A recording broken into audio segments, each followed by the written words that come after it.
Bonjour à tous et bienvenue sur Synapse, la chaîne qui vous parle de ce qu'il se passe dans la tête de votre chien. Aujourd'hui, nous décomposons pour vous les processus d'habituation et de sensibilisation. Ce n'est pas obligatoire, mais afin de mieux comprendre cette vidéo, nous vous encourageons à regarder d'abord notre vidéo sur le conditionnement classique, si ce n'est pas déjà fait. La sensibilisation est le mécanisme par lequel une réponse d'alerte à un stimulus augmente, en intensité et rapidité d'apparition, à la suite de l'exposition répétée à ce stimulus. La sensibilisation est importante car c'est grâce à ce processus que nous sommes plus efficaces lorsque nous rencontrons un stimulus dangereux plusieurs fois de suite. Ce processus élémentaire permet donc d'avoir peur face à une situation dangereuse. C'est ça la sensibilisation, on se sensibilise. Puis d'y réagir de plus en plus tôt en s'aidant d'éléments du contexte qui précèdent son apparition, et là on parle d'anticipation. Il y a donc une intensification de la réponse qui apparaît plus vite et plus fort à chaque exposition au stimulus. La réponse devient plus pertinente avec l'expérience. La sensibilisation est donc une forme d'apprentissage. Il arrive que cette sensibilisation ne soit pas souhaitée. Par exemple, plus le camion poubelle passe dans ma rue, plus mon chien a peur de lui. Ça c'est embêtant. Mais voyons un peu ce qu'il se passe dans le cerveau lors d'une sensibilisation. Lors d'une situation qui déclenche de la peur, l'amygdale commence à déclencher des réactions de peur. C'est la voie courte. Si le cortex, ou voie longue, n'arrête pas l'action débutante, la réaction de peur a bien lieu. Aussi, à chaque fois que la situation se présente, la voie courte est sollicitée, davantage que la voie longue, et comme pour un chemin qu'on emprunte plus souvent, elle devient plus facile d'accès, se met en route plus rapidement et plus intensément, échappant ainsi peu à peu au contrôle du cortex. La mise en mémoire de la situation permet aussi d'enregistrer le contexte autour de l'élément déclencheur de la peur et permet de réagir encore plus vite, dès le moindre élément annonciateur.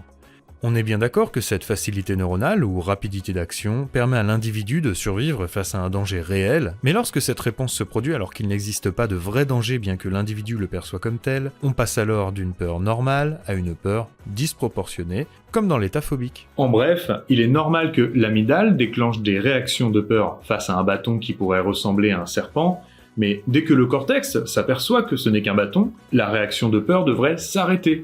Ouf! J'ai eu peur, mais maintenant c'est fini. L'habituation est l'inverse de la sensibilisation. Ici, la réponse comportementale d'alerte à un stimulus va disparaître après l'exposition répétée à ce stimulus. C'est le fait de s'habituer à quelque chose de nouveau. Exemple, au début, mon chien avait peur des bruits du nouveau-né qui vient d'arriver à la maison. 3 jours plus tard, il se balade dans la maison comme si de rien, au milieu des cris et des pleurs de l'enfant. C'est un processus spontané qui consiste en la diminution graduelle de l'intensité ou de la fréquence d'apparition d'une réponse à la suite de la présentation répétée ou prolongée du stimulus l'ayant déclenché. Pour augmenter les chances d'habituation, il faut que l'exposition au stimulus se fasse de manière répétée ou prolongée, et de façon graduelle pour éviter toute réaction intense de l'animal au risque qu'il ne bascule plutôt dans la sensibilisation. Pour permettre une habituation optimale, il faut un stimulus d'intensité croissante, donc faible au départ.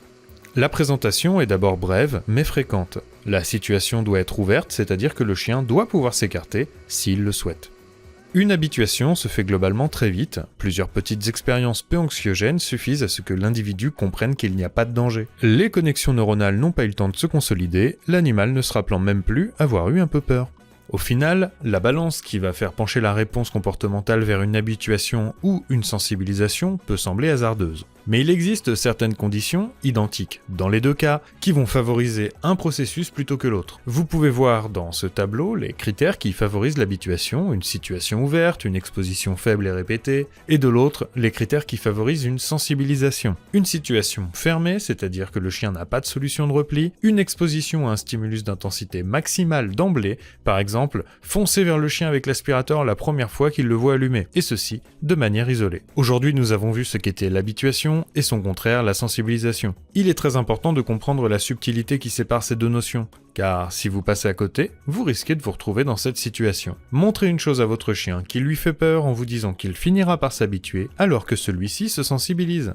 Au lieu de s'améliorer, le comportement du chien et la situation stagnent ou empirent. Dans une prochaine vidéo, nous vous parlerons des notions et processus qui permettent de désensibiliser un chien afin d'éviter qu'il ne se sensibilise davantage et dans l'espoir de l'amener vers une absence de réponse de peur. Et j'espère que cette vidéo vous a plu et si c'est le cas, qu'est-ce qu'on dit ? Et à la semaine prochaine!